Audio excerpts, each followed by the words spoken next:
Muchas gracias, Wanda, por la presentación. Entonces, sí, el tema que nos integra a todos hoy va a ser el tema de las beta-lactamasas. La idea es que, digamos que este tema es muy teórico, la idea es que sea corto y práctico para que nos quede claro lo esencial, porque después pues, vamos a revisarlo más a fondo cuando hagamos el taller de beta-lactamasas, cuando revisemos también lo que son carbapenémicos y su resistencia. Entonces vamos a empezar con unos conocimientos previos que tenemos que tener en cuenta. Entonces, lo que son los beta-lactámicos, que recuerden que ya lo vimos en el tema anterior, que lo dio nuestro compañero Luis, y lo que son los inhibidores de beta-lactámicos. Cuanto a los beta-lactámicos, recordemos que hay básicamente 4 tipos: penicilinas, cefalosporinas y carbapenémicos, muy similares entre todos, pues todos tienen 2 anillos, uno beta-lactámico y otro que difiere entre cada grupo, y dentro del grupo van a diferir cada uno de los antibióticos por sus cadenas laterales. Y otra cosa que debemos resaltar es que los monobactámicos, como su nombre lo indica, se caracterizan porque en vez de tener 2 anillos, únicamente van a tener uno solo. Y ya en cuanto a los inhibidores de las beta-lactamasas, vamos a tener presente 2 cosas. La primera es que vamos a tener un grupo de inhibidores que se llaman los inhibidores clásicos, y estos inhibidores clásicos van a corresponder principalmente a 3. El ácido clavulánico, que es el que generalmente se asocia con la amoxicilina; el sulbactam, que es el que generalmente se asocia con la ampicilina; y el tazobactam, que es el que generalmente se asocia a la piperacilina. Y ya van a haber otros grupos de inhibidores que se conocen como los inhibidores nuevos, en donde pues quizás el más importante va a ser el avibactam, pues si bien no es el único. Por ejemplo, tenemos el relebactam y otros. Y lo último que debemos tener en cuenta es que estamos hablando de este tema porque los beta-lactámicos en la práctica clínica corresponden a incluso más del 80% de todos los antibióticos que se utilizan en la misma, y por eso pues va a ser tan importante tenerlos en cuenta. Ya en cuanto a su mecanismo de resistencia, esta es una tabla de Mande que nos habla más o menos cómo es. Vean que está por grupo antibiótico y por mecanismo de resistencia, pero lo que nos interesa va a ser precisamente los beta-lactámicos. Hay varias maneras en las que yo puedo generar resistencia a los beta-lactámicos, como por ejemplo disminuir la permeabilidad de la membrana, generar bombas de flujo, pero estas no son tan comunes. La alteración del sitio diana es algo más común, generalmente en los gram positivos, pero la forma más común de generar resistencia a un beta-lactámico siempre va a ser la inactivación enzimática. Entonces, si tenemos en cuenta que los beta-lactámicos son el grupo de antibióticos más usados y que la forma más común para generar resistencia a los mismos va a ser las beta-lactamasas, por eso es tan importante que las aprendamos detenidamente. Cuanto al origen, nombrémoslo muy levemente, realmente no se sabe de dónde provienen, pero los estudios genéticos, vean por ejemplo aquí, que tenemos la secuencia, en general la secuencia de aminoácidos de una PBP, y de las diferentes beta-lactamasas existentes hay muchas similitudes genéticas, y por eso es que se cree que las beta-lactamasas evolucionaron básicamente de las PBP, son, por decirlo de alguna manera, las formas solubles de la misma que le ayudaron a generar resistencia a estos agentes lesivos. Y además, una cosa muy importante para tener en cuenta es que va a haber una diferencia sustancial entre las beta-lactamasas que puede producir un gram positivo y un gram negativo. Y es que recordemos más o menos cómo la estructura de la pared de un gram positivo, pues yo voy a tener una sola membrana plasmática y una gruesa pared de peptidoglicano. Y precisamente aquí están las beta-lactamasas fuera de ambos, de la membrana y de la pared de peptidoglicano. Y claramente, para yo generar una alta concentración de estas beta-lactamasas en un espacio extracelular, que puede ser, por ejemplo, todo el sistema circulatorio, pues va a ser virtualmente imposible. Mientras que para un gram negativo, estas se van a ubicar dentro del espacio periplásmico, que si recuerdan es este espacio que está entre la membrana plasmática externa e interna. Y claro, en este espacio tan pequeño es mucho más fácil que yo pueda generar una alta concentración de estas beta-lactamasas y que puedan tener una capacidad mucho mayor hidrolítica. Entonces, en cuanto a la definición, pues como su nombre lo indica, una beta-lactamasa es toda enzima que tiene la capacidad de generar hidrólisis de un antibiótico beta-lactam. Y más o menos este es el principio general de cómo funciona. Entonces, la E me va a corresponder a una enzima que interactúa con los beta-lactámicos y la BL a un beta-lactámico como tal. Una enzima que interactúa con los beta-lactámicos va a ser o una PBP o precisamente una beta-lactamasa. Entonces, lo que hace, primero hay una unión reversible y luego una unión fuerte entre esta enzima y el beta-lactámico per se, y una vez que interviene el árbol, yo voy a tener por un lado la enzima y por otro lado el antibiótico o el beta-lactámico desactivado.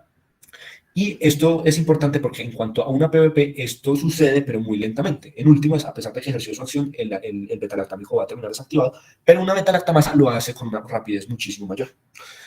Y lo otro importante es en cuanto a actividad enzimática, va a haber una diferencia importante en si yo tengo una serin beta-lactamasa o una metalo-beta-lactamasa. Esas son como las dos clasificaciones grandes de las beta-lactamasas, y es que en la serina, como su nombre lo indica, en el sitio activo de hidrólisis yo voy a tener un residuo de serina, mientras que en la metalo yo voy a tener iones metálicos, generalmente el zinc, que son los activos hidrolíticamente hablando. En cuanto a la serina, el sitio activo se pega a este grupo funcional y lo que va a hacer es una degradación como tal del anillo beta-lactámico, veámoslo aquí, generando finalmente este producto. Mientras que cuando yo tengo una metalo, vean que yo tengo generalmente dos iones metálicos de zinc y se va a pegar tanto a este grupo funcional del anillo beta-lactámico como a este del segundo anillo. Y finalmente me va a generar la hidrólisis del anillo beta-lactámico como tal. Pero por eso, si recuerdan a los monoactámicos solo tienen este anillo. Por eso es que a las metalo-beta-lactamasas les queda tan difícil poder degradar. Y ya lo siguiente entonces sería la clasificación. Para yo clasificar la gran cantidad de beta-lactamasas se han propuesto muchos esquemas, pero los dos más importantes va a ser la molecular y la funcional. La molecular de Ambler y la funcional que fue propuesta por ellos, que son Bush, Jacobi y Medeiros. La de Ambler es de hecho bastante sencilla. Yo voy a tener 4 grupos que se nombran por letras, A, B, C y D. Y lo que son la C y la D se caracterizan porque tienen grupos de serina en el sitio activo, o sea, son serin beta-lactamasas, que ya lo habíamos nombrado, mientras que solo el grupo E se va a caracterizar por tener iones metálicos, una metalo-beta-lactamasa. Ya el grupo funcional es un poco más complicado y va a tener dos grandes grupos que van a tener varias subdivisiones cada uno. Pero a rasgos generales, cada grupo se va a caracterizar por algo específico. Entonces, en el grupo 1, mi grupo funcional 1, yo voy a tener cefalosporinasas, es decir, que tienen mayor afinidad por las cefalosporinas, pero que no se van a inhibir por los inhibidores de beta-lactamasas clásicos, que ya los nombramos. Entonces, claulanato, tazobactam y sulbactam. En el grupo 2 yo puedo tener tanto penicilinasas como cefalosporinasas y otras, incluso carbapenemasas, pero estas se van a caracterizar porque, al menos in vitro, se van a inhibir por el ácido clavulánico y los inhibidores clásicos. Y por último, el grupo 3 se va a caracterizar por metalobeta-lactamasas, que se caracterizan porque su sustrato hidrolítico va a ser los carbapenémicos y que no están inhibidos por los inhibidores clásicos, pero sí por los quelantes de iones metálicos, principalmente pues el delta, que es como el más representativo. Entonces, existe cierta relación entre ambas clasificaciones. Por ejemplo, la C de Ambler, es fácil recordarlo porque se parecen al nombre, la C de Ambler van a ser todas las beta-lactamasas que se conocen como las AMSES, que ya las vamos a ver detenidamente. Y a su vez van a corresponder al grupo funcional 1. Entonces, C de Ambler, AMSE, funcional 1. Ya lo que van a hacer el grupo molecular B de Ambler, entonces van a ser todas las metalas, las que tienen iones metálicos, y a su vez, como lo vimos, van a corresponder al grupo funcional 3. Y por último, el grupo más extenso, que va a ser el grupo funcional 2, van a tener muchas que las vamos a ver, carbapenemasas, bleas, bles, y van a corresponder ya sea al grupo A de Ambler o al grupo D. Y finalmente, en cuanto a su frecuencia de presentación epidemiológicamente hablando, vamos a ver que por allá en la década de los 70, cuando inicialmente se estaban descubriendo y estudiando, la frecuencia de aparición era muy similar, veanlo aquí. Sin embargo, a medida que pasó el tiempo, que se fueron estudiando, que se usaron los beta-lactámicos y apareció la resistencia, estos que son las clases A, D y B en la clase molecular se quedaron rezagadas y la clase A o el grupo funcional 2 crecieron exponencialmente, por eso es que son tan amplias y por eso es que son tan importantes. Veanlo aquí, entonces aquí tenemos todo el grupo funcional 2 que tiene subclasificaciones muy variadas y por eso pues vamos a empezar por estos. Entonces, dentro del grupo funcional 2 yo tengo muchas, entonces principalmente esta, ¿cierto?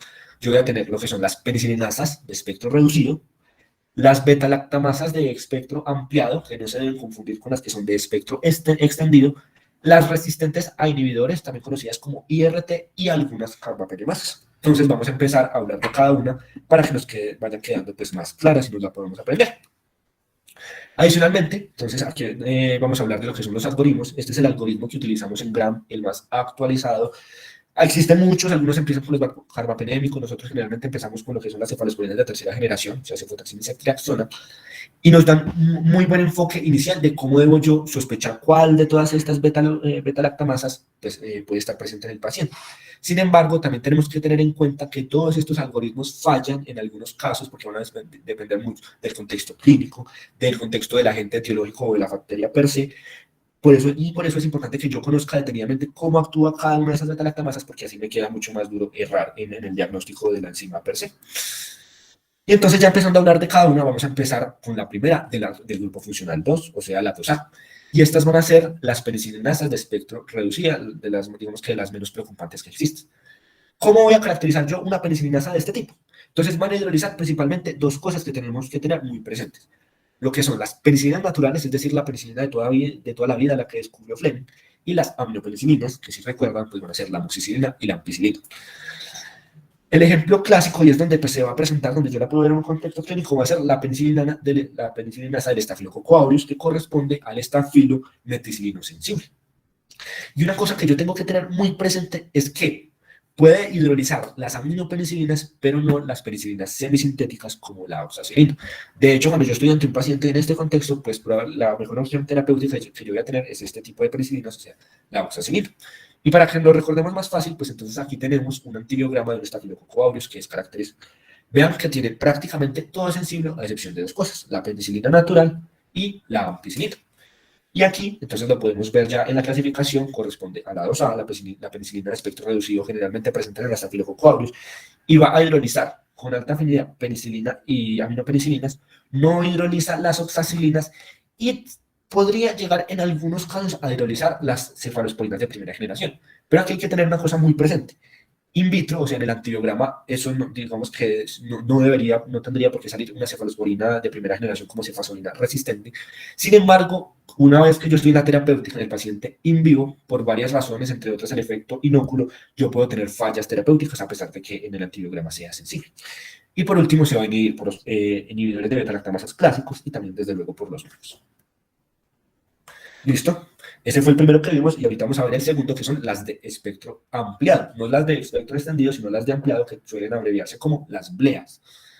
Entonces, ¿cuál es la hidrólisis características de estas? Entonces yo voy a tener lo que son todas las penicilinas y también lo que son las cefalosporinas de primera generación. Eso es lo clásico, penicilinas y cefazolina.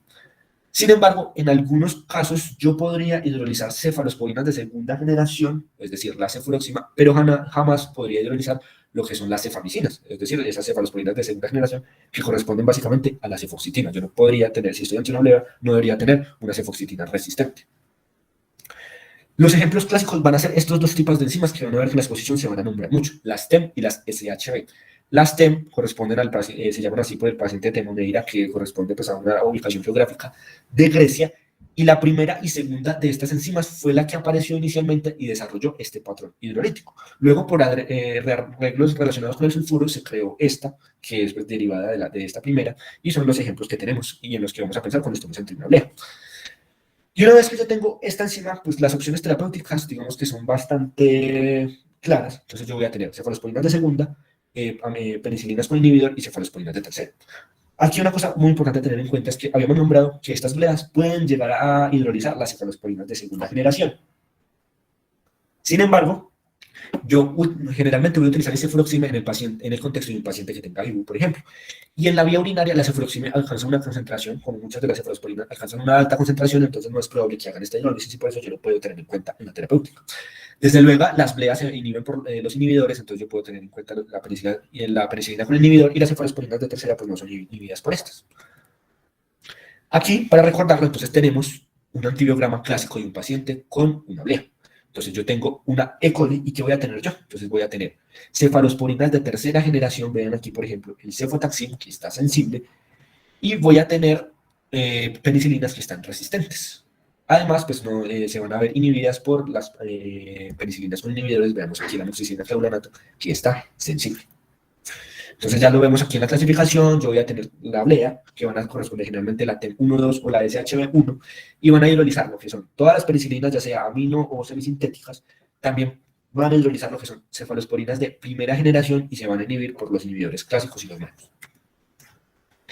Y una pequeña variación de estos, entonces se van a llamar lo que son las IRTs, entonces son TEM, que son resistentes a inhibidores, por eso digamos que este acrónimo. ¿Cuál es el patrón hidrolítico que las caracteriza? Entonces yo voy a tener una enzima que me va a hidrolizar penicilinas y que a diferencia de las anteriores que vimos, también va a inhibir las penicilinas con inhibidores y en algunos casos, aunque no es lo clásico, podrían llegar a hidrolizar cefalosporinas de primera generación.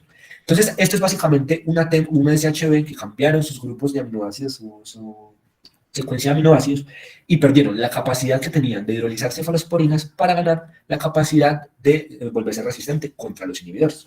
Los ejemplos clásicos, vean que son derivados de las TEM y de las SHB, y estas se daron hace bastante tiempo ya, se daron más o menos en la década de las 90, luego de que precisamente se implementaron los inhibidores de las beta-lactamasas. Y además, lo último que debemos tener en cuenta es que existe un complejo de enzimas que se llaman los complejos Mutantem, corresponden en la clasificación funcional a la 2BER, ahora vamos a ver qué significan estas letras, y entonces presentan esta resistencia a los inhibidores, como los IRT, pero además presentan el patrón de beta-lactamasas de espectro extendido. Entonces digamos que pues, en ese punto son como muy malucas. Aquí pues entonces vamos a tener los antibiogramas clásicos de un paciente que tiene una bacteria con IRT. Aquí tenemos una Klebsiella pneumoniae. Entonces lo que vamos a tener, vean que vamos a tener las aminopenicilinas y las penicilinas resistentes, vean aquí la ampicilina, y además van a tener lo que son las penicilinas con inhibidores también resistentes, mientras que, por ejemplo, las cefalosporinas van a estar sensibles. Muy similar acá, pero una cosa que vamos a tener muy presente es que si bien habíamos dicho que los inhibidores clásicos también corresponden al tazobactam, es muy raro que en un antibiograma yo vea una piperacilina tazobactam en un paciente con una IRT que esté resistente. Es bastante raro, que podría pasar. Sin embargo, nunca en ningún caso yo debería darle un piperacilina tazobactam a un paciente que tenga un IRT porque se asocia con una alta frecuencia a fallos terapéuticos, a pesar de que pueda salir sensible.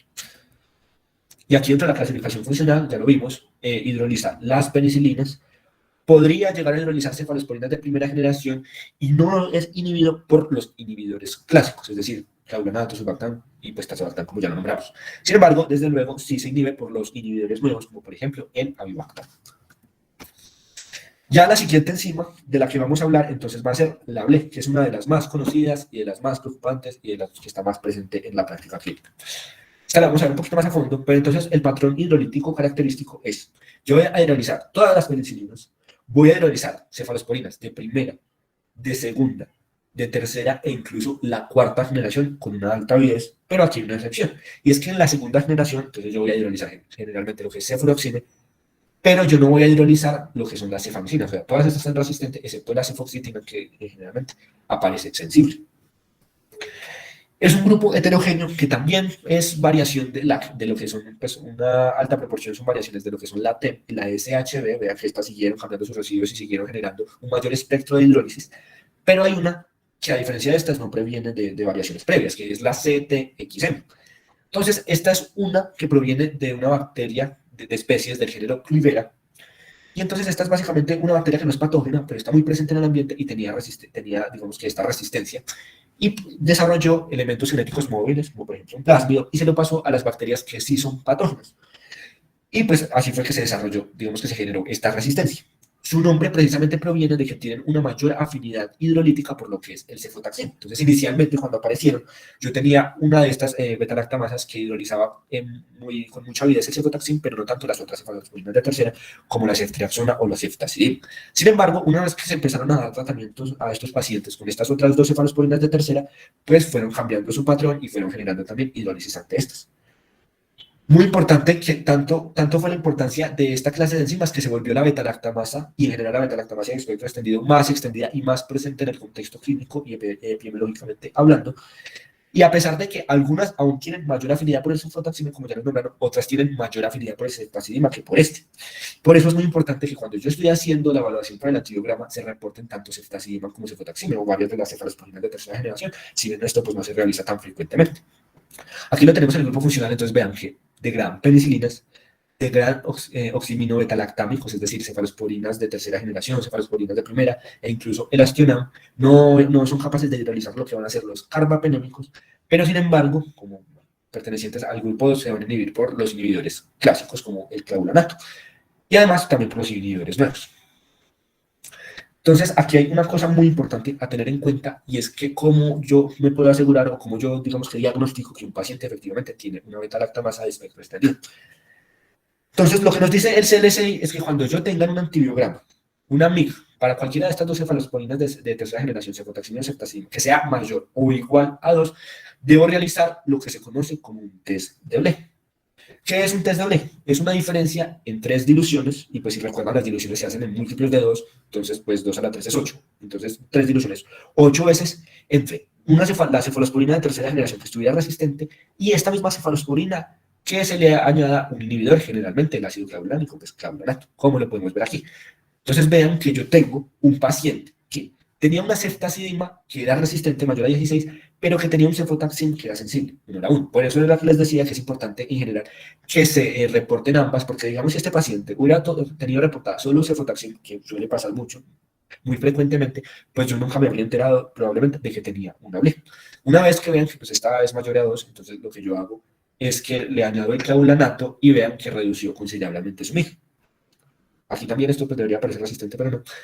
Y entonces, básicamente, para que les quede más fácil, lo que yo hago es que una vez que yo hice este test de BLE, yo cojo el número de la cefalosporina sola y la divido entre el número que me dio el amigo cuando yo le añadí lo que es el inhibidor. Entonces, vean, 16 dividido entre 0.25 me va a dar más o menos 64. Bueno, me da 64.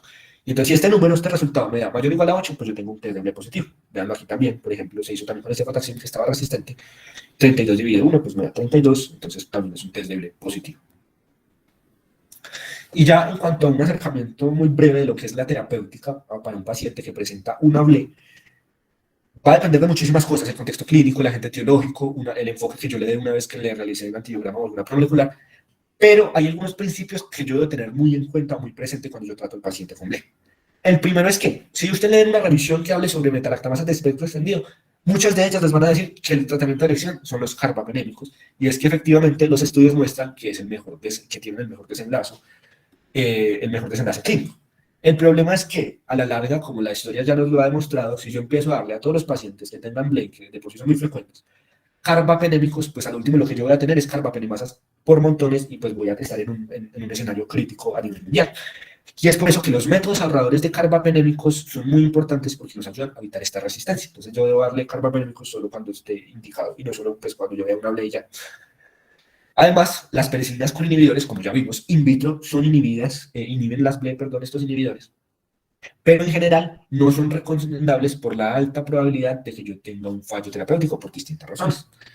Y dentro de estos inhibidores, una cosa que es muy importante y que ha sido muy debatida va a ser el uso de piperacilina tazobactam. De esto entonces tenemos, por ejemplo, el estudio Merino, que ha sido tan debatido en muchísimos puntos. Pero la conclusión, digamos que grande, es que yo jamás debería utilizar piptazo para una BLE en un paciente en el que esté en crítico. Entonces, por ejemplo, una bacteremia, yo jamás debería utilizar un piptazo porque seguramente el paciente pues, va a morir. Sin embargo, en algunos escenarios menos complicados, por ejemplo, en una IU no complicada, el piptazo alcanza, al igual que las cefalosporinas, alcanza una concentración muy alta en la vía urinaria, entonces yo lo puedo considerar, desde luego teniendo en cuenta pues, algunos criterios. Listo. Y ya en cuanto a lo que son pero ya terminamos, entre comillas, lo que son el grupo funcional 2. Entonces nos vamos a ir al grupo funcional 1, que si recuerdan, es la clasificación de Ambler tipo C, y que corresponde básicamente a un solo tipo de beta-lactamasas, que son las tipo AMSI. Entonces, clasificación C de Ambler, AMSI.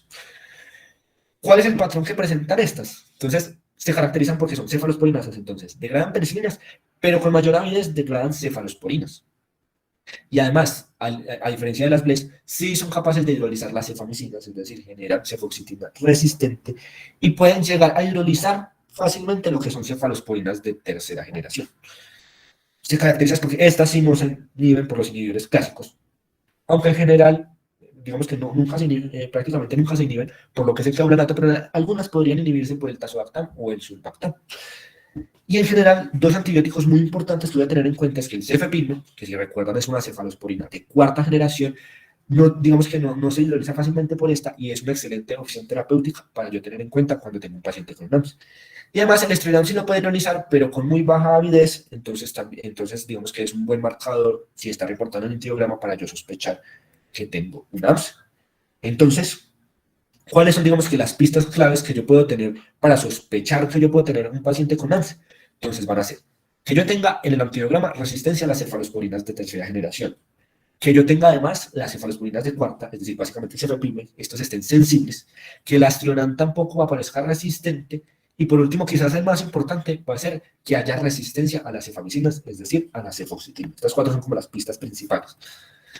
Entonces ya hablando de un antibiograma, entonces aquí tenemos un paciente que tenía una E. coli y entonces yo voy a ver inicialmente lo que son las cefalosporinas de tercera generación. Aquí, como pueden ver, pues tengo básicamente lo que es la ceftazidima que está resistente. Cuando yo tengo una cefalosporina de tercera generación resistente, entonces lo que yo voy a pensar es básicamente o en una BLE o en una AMSI. y vean que la cefoxitina está resistente, entonces todo esto me va a indicar probablemente que yo estoy ante una AMSE. Y además vean que, por ejemplo, la penicilina con inhibidor está resistente, como lo nombramos las AMSES, pues no se inhiben fácilmente por lo que es los inhibidores clásicos. Y aquí ya lo podemos ver como tal la clasificación. Va a corresponder al grupo 1, se van a degradar más que todo con mayor habilidad la cefalosporina y no se van a inhibir ni por los inhibidores clásicos ni por los xilantes de iones metálicos. En general, la generación de las betalactamasas de tipo ANSE van a provenir de dos tipos. Entonces yo puedo tener un ANSE que sea plasmídico, es decir, por un elemento genético móvil, pero yo también puedo tener lo que es un ANSE cromosómico. Y para esto hay ciertas bacterias, un grupo muy específico de bacterias que pueden tener este gen para desarrollar AMSES dentro de los cromosomas. Y para acordarnos de ellas, pues tenemos esta mnemotecnia que van a ser AMSES con una H y una K. Entonces, la A va a corresponder a las especies del género Aeromonas, pero muy importante, va a corresponder a todas las bacterias que son Acinetobacter baumannii, pues que es muy preocupante dentro de la práctica clínica para tenerlo en cuenta. La M va a corresponder específicamente a la especie de Morganella morgani. Y la P, una cosa que reclamar, vamos a tener lo que son pseudomonas, vamos a tener lo que es providencia, y muy importante aquí aclarar lo que van a ser proteus, pero los proteus que son indol positivos, es decir, los proteus que no son virables. El proteus mirabilis pues no tiene este AMSE cromosómico, pero los demás pues sí lo tienen. Citrobacter, específicamente Citrobacter freudii, las especies de Enterobacter, que son muy preocupantes dentro de la práctica clínica porque interpretar el antiograma a veces es muy difícil, tienen muchos falsos positivos y falsos negativos. Serratia marcenses, y por último, dos estas que hay que recordar van a ser lo que es Hafnia y específicamente la especie Aerogenes de Klebsiella. Pues esta mnemotecnia desde luego les queda ahí para que se la aprendan porque es importante saberla para más o menos empezar a aprender lo que son las resistencias intrínsecas. Y entonces, para recordar esto también tenemos este antiograma. Entonces este antiograma es de un Enterobacter y aquí vamos a tener cosas importantes. Entonces vean que tenemos dos cefalosporinas de tercera generación que van a ser ceftazidima y ceftriaxona y están sensibles. Si están sensibles, yo de entrada no voy a pensar ni en un AFLE ni en un AMSE generalmente. Pero vean que si hay resistencia, por ejemplo, cefalosporinas de segunda generación, a aminopenicilinas y muy importante, a la cefoxitina. Entonces aquí en este antiograma vamos a resaltar dos cosas. La primera es que si bien el patrón puede ser raro, si yo tengo, así sea, solo la resistencia a la cefoxitina en un gram negativo, yo de por sí debo sospechar que ese paciente tiene una AMSE. Porque recordemos que pues, en el caso de un gram positivo, eso me hace sospechar más, por ejemplo, un Staphylococcus aureus, que es resistente a la ampicilina. Pero en negativos, pues yo sospecho una AMSE. Y en algunos casos es lo único que yo puedo tener que me lo indique. Y la otra pista aquí es que esta bacteria pues era un Enterobacter que precisamente estaba dentro de nuestra mnemotecnia. Entonces, aunque yo no tuviera ni siquiera la cefoxitina resistente por una u otra razón, seguramente porque el antiograma, por ejemplo, estuviera mal tomado, yo a ese paciente no le puedo dar cefalosporinas de tercera generación por ningún motivo, porque se va a asociar muy probablemente a un fallo terapéutico. Y ya, siguiendo con un poquito lo que son las AMSES, vamos a hablar de lo que son los inductores fuertes de las AMSES. Entonces, lo que son las aminopenicilinas, las penicilinas naturales y las cefalosporinas de espectro reducido, es decir, especialmente las cefalosporinas de primera generación, cefasolina y cefalotina, son fuertes inductores. Entonces, por ejemplo, si yo por alguna razón tengo un antibiograma de un paciente que era casi que multisensible y, por ejemplo, yo no sabía que era un AMSE cromosómico, seguramente no estaba expresando la enzima, pero yo le doy alguno de estos antibióticos e inmediatamente va a inducir a que se produzca esa enzima y pues la va a hidrolizar con una muy alta avidez. Lo que son la cefoxitina y el imipenem, vean que este es un carbapenémico, también son fuertes inductores, pero son mucho más estables frente a la hidrólisis comparados, por ejemplo, con estos. Sin embargo, pues, no se considera que las AMSES puedan generar resistencia al imipenem. Y por último, estas, entonces yo voy a tener las cefalosporinas de segunda, tercera y cuarta generación, además de los monoactámicos y la piperacilina, son inductores débiles, o sea, no lo inducen no lo inducen de manera tan avidez como estos, y además son sustratos débiles, es decir, no se hidrolizan con tanta avidez. Pero si se producen en una cantidad suficiente, ya vamos a ver cómo, sí podría producirse la hidrólisis, y por eso es que se considera que las AMSES pueden llegar incluso a hidrolizar las cefalosporinas de tercera generación. Y entonces aquí vamos a tener más o menos cómo es este mecanismo. Yo puedo tener dos cosas que es importante diferenciarlas. Yo puedo tener la inducción de una AMSE, solo la inducción, o yo puedo tener lo que se conoce como una desrepresión. Y es que las bacterias para poder producir estas enzimas, que son las AMSES, tienen un mecanismo bastante complejo.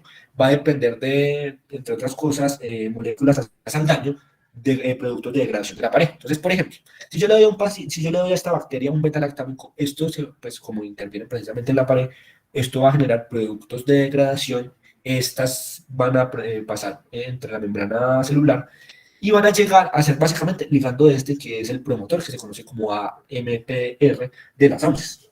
Y una vez que estos ligandos de productos de degradación le aparecen uno de estos, yo voy a inducir a que se produzca las AUCES. Sin embargo, este mecanismo tiene que, digamos que tiene a su vez otro mecanismo de represión, entre los que va a destacar este que es el AMPD. Este es básicamente como una enzima que lo que hace es que me va a atrapar estos productos de la degradación y no me van a dejar que actúen como ligandos para estos. Sin embargo, pues obviamente si yo tengo el beta-lactámico, estos se producen en mucha cantidad y yo voy a terminar por inducir LAMS. Vean que aquí pues tengo dos Pacman que me corresponden a las beta-lactamasas. Pero cuando yo tengo un mecanismo de represión, entonces puede haber varias cosas, varias mutaciones dentro de este mecanismo de represión. Por ejemplo, uno de los más comunes es que yo tenga una mutación en el AMPD, entonces yo ya no tengo nada que me evite que estos productos de degradación lleguen al promotor y estas enzimas se van a producir como si no hubiera un mañana, entonces va a haber una cantidad muy alta de estas enzimas y por eso es que puede llegar a degradar con tanta avidez los beta-lactámicos por esta alta concentración. Y entonces esta tabla nos da más o menos indicios de cómo puede llegar a cambiar esa degradación en función de las MIG.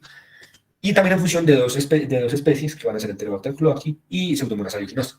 Vean que en el patrón inducible vamos a tener aquí cefalosporinas de tercera, monobactámicos, cefamicinas y un carbapenémico que va a ser el imipenem.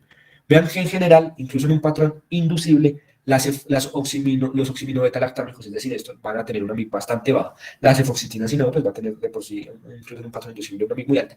Y uno supremamente bajo en un carbapenémico. Pero en ambos, cuando están parcialmente desreprimidas o completamente desreprimidas, estas MIG cambian constantemente, de menos de 1 a incluso más de 100 o 200.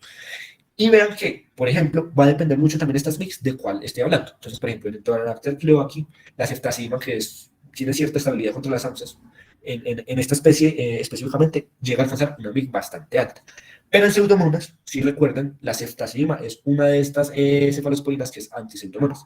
Entonces, incluso de reprimida, tiene una MIG que se considera baja, por ejemplo, a comparación de esta. Entonces, por eso es que igual yo la puedo tener en cuenta como terapia cuando estoy en el contexto de una Pseudomonas, a pesar de que esta es una AUCE cromosómica.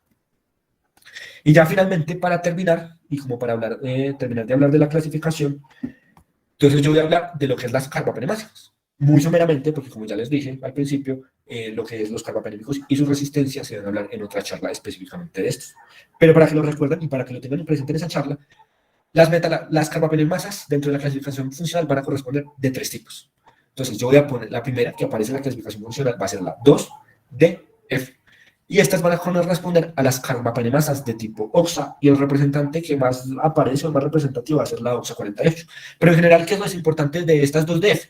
Que presentan patrones variables de hidrólisis y es muy difícil interpretarlos en el antibiograma. ¿Qué quiere decir esto? Que yo tengo una carbapenemasa que es OXA, pero puede cambiar muchísimo. Entonces puede que degrade más penicilinas y no tanto y mucho carbapenémicos, pero no tanto cefalosporinas, o puede que degrade mucho más cefalosporinas que carbapenémicos y en el antibiograma los carbapenémicos sean sensibles, pero una vez que yo estoy en el contexto clínico en vivo, pues me va a generar fallos terapéuticos. Y entonces con este patrón tan variable en el antibiograma es muy difícil de interpretar. Ya después tenemos las 2F solas, que van a corresponder a otro, igual que estas, a carbapenemasas, y que se caracterizan porque hidrolizan con una avidez muy alta los carbapenémicos, y por eso pues van a tener mix muy altos. El más representativo quizás van a ser las KPC, las carbapenemasas de Klebsiella, entre comillas, porque están en otras especies. Y de hecho, una de las pistas que puede tener es que la MIG realmente es muy alta. Entonces, por ejemplo, si yo tengo un paciente que tiene una MIG mayor de 32 o incluso de 64, yo podría empezar a sospechar que es una carbapenemasa de este tipo. Y por último, tenemos las del grupo funcional 3, que como ya lo nombramos varias veces, corresponde a todas las que utilicen iones metálicos en su sitio activo. Y aquí lo más importante a descartar es que muchas de estas tienen en general la capacidad de hidrolizar todos los betalactómicos existentes, a excepción de uno, que lo nombramos al principio de la charla, y es que en general no hidrolizan al astronam porque efectivamente solo tienen un anillo betalactómico y no el otro, que muchas veces es necesario para que se pueda hidrolizar. Y listo, eso era todo lo que tenía. La Expo, este es un tema bastante denso, sin embargo pues hizo una buena revisión. Cosas importantes, el curso de lectura e interpretación del antibiograma de biomería, hemos visto entonces que dentro de esas GLES, el que en menor grado inhibe las GLES de entre los inhibidores clásicos es el surfactán, entonces tenerlo en cuenta, dado que en ciertas medidas arroras de carbapenémicos y en ciertos espacios donde existen determinados tipos de enzimas, pues se pueden utilizar combinaciones de beta-lactámicos con inhibidores para su tratamiento. En segundo lugar, aparte de la identificación del antibiograma, precisamente las dificultades, como lo mencionaba D'Angelo, están los organismos que tienen coproducciones de enzimas, ¿cierto? Entre ellos, pues, organismos que son capaces de producir, de tener BLES y AMSES. Entonces, esto va a hacer que la identificación fenotípica, que es la que acabamos de revisar, no sea plausible, precisamente porque las AMSES tienen este patrón de resistencia a los inhibidores. Y existen BLES que tienen la capacidad también de ser resistentes a los inhibidores. Entonces, en el antibiograma y en el test de BLES, pues no va a ser plausible la identificación. Aparte del antibiograma, ¿qué opciones tenemos de identificación de BLES? Tenemos la opción de identificarlos a través de métodos inmunocromatográficos. Entonces, así como se hace la prueba de COVID, con la que todos pues, hemos estado muy familiarizados en el último año, en el cual pues, se hace un ensayo de flujo lateral y se realiza identificación de antígeno específico, pues más o menos eso mismo se puede hacer con la identificación de ciertas enzimas. Entonces, hay disponibles en el mercado métodos colorimétricos y métodos de ensayo de flujo lateral para su identificación. Y también están, y no son poco utilizadas, y se pueden observar en algunos hospitales de tercer nivel en manizales, las pruebas de FilmArray, a través de las cuales se pueden también identificar genes de BLES, y pues va a ser otra opción plausible. Obviamente pues están los métodos de genotipificación, pues de secuenciación del genoma completo, donde pues van a salir esas enzimas. Creo que lo mencionaban en los comentarios, no todos los organismos resistentes a carbapenémicos son productores de carbapenemasas. Existe la opción de combinaciones de BLES y de AMSES, que si los sumamos a cierres específicos de porinas, en el caso de Pseudomonas aeruginosa de la UPRD, nos van a dar patrones de resistencia al lactapene. En el caso de Klebsiella, los cierres de la OMPK 35 y 36 combinados con enzimas tipo BLES también nos pueden dar patrones de resistencia a los carbapenémicos, y por eso cuando veamos el tema va a ser muy importante la confirmación de la presencia de una carbapenemasa. Y en cuanto al tratamiento, sigue estando, a pesar de la discusión y de los resultados del ensayo Merino, respecto a la no demostración de la no inferioridad de Piptazo, o sea, de los resultados de Merino en el cual el Piptazo fue inferior a Ambropenen, análisis post-hoc han planteado la posibilidad de que esta conclusión pues no era la aceptada por diferentes elementos en el diseño del ensayo del estudio Merino. Por lo tanto, pues la discusión sigue abierta. Sin embargo, pues sabemos que en pacientes críticamente enfermos con bacteriemias por organismos productores de BLES, pues todavía está la recomendación del uso de carbapenémicos. Entonces, eso eran como mis comentarios. Muchas gracias por la revisión. Hay una pregunta que hacen en el chat, y es si se podría hablar de una hiperexpresión de BLES y AMSES en caso de que si así fuera, pues cómo sería el fenotipo. ¿Alguien lo quiere responder? Yo creo que responderlo lo que es el experto. Bueno, gracias. En cuanto a hiperexpresiones, más que en el caso de las BLES, se ven en el caso de los organismos con desrepresión de las AMSE. Entonces, importante ahí el gráfico que D'Angelo mostraba de Enterobacter y de Pseudomonas, que son de las especies que pueden presentar este patrón de represión, por lo tanto, tener una hiperexpresión. Cuando ocurren estos patrones, se puede dar en el caso de los organismos que desreprimen la AMSE, patrones de resistencia a carbapenémicos, específicamente el tapenem, al ser el más grande de los carbapenémicos, al tener pues, la mayor dificultad a ingresar a las paredes de los organismos AMSES, ver este tipo de patrón. En Pseudomonas, recordar que el ertapenem pues, no es activo contra Pseudomonas, y que el cierre de porinas, en el caso de Pseudomonas, la UPRD, combinado con una hiperexpresión de AMSES, puede dar un patrón de resistencia a imipenem, sobre todo. En cuanto a BLES, pues no son tan usuales los ejemplos, no se habla, pues uno normalmente no habla de una hiperexpresión de BLES, sino de combinación de producción de BLES y de cierre de porinas, como lo mencioné ahorita en el caso de la Klebsiella pneumoniae y el cierre de la OMPK 35-36. En ese caso, el patrón que se observa es de resistencia a carbapenémicos, por lo tanto, por eso es importante la confirmación. Y algo que se olvidaba y que no se ha mencionado en la exposición es en cuanto a E. coli. E. coli como tal tiene una AMSE cromosómica, ¿sí? Sin embargo, la importancia clínica de esta presencia de esta enzima en el genoma de la E. coli no es tan relevante clínicamente. Se calcula que de las E. coli que son resistentes a cefalosporinas de tercera generación, tan solo un 2 o un 3% en los estudios epidemiológicos que se han hecho en Europa demuestran resistencia, demuestran que el mecanismo de resistencia es la desrepresión de esta enzima. La verdad, en E. coli es mucho más común observar las BLES. Pues ahí como para complementar, en AMSES, pues como lo decían, es muy importante mirar la especie, ¿cierto? Siempre que hablamos de fenómenos de represión de AMSES, tiene que ser de ciertas bacterias que lo tengan cromosómico, no puede ser plasmídico, y sobre todo pues Enterobacter, Serratia, bueno, hay otras que también lo pueden generar, pero son muy poquitas. Hay otras que sí pueden hacer una expresión, un aumento de la expresión, pero es diferente a una desrepresión, ¿cierto? Son conceptos que son diferentes y que en la literatura a veces están muy, como que se igualan o se usan indistintamente, pero ambos tienen una interpretación diferente, ¿cierto? Hay que tener mucho cuidado con estas especies de bacterias que lo tienen cromosómico y que lo pueden tanto reprimir como hiperexpresar, porque esos son los que pueden tener un desenlace clínico con el uso de ciertos betalactámicos. En el caso de las BLES, pensaría yo que más que alteraciones en el fenotipo del antibiograma, lo que sí juega mucho, pues tiene mucho papel ahí es, digamos, el efecto inóculo, ¿cierto? En infecciones con un inóculo alto, obviamente la respuesta terapéutica a un betalactámico no va a ser tan óptima como cuando son, digamos, infecciones de inóculo bajo. Precisamente de ahí sería la recomendación de no usar triptazo en pacientes sépticos, ¿cierto? Que tengan una BLED, ¿cierto? Y ahí es también donde, digamos, cobra mucho valor mirar la MICT en el antibiograma, que sean MICs menores a 4 para no ir con seguridad al tratamiento del paciente.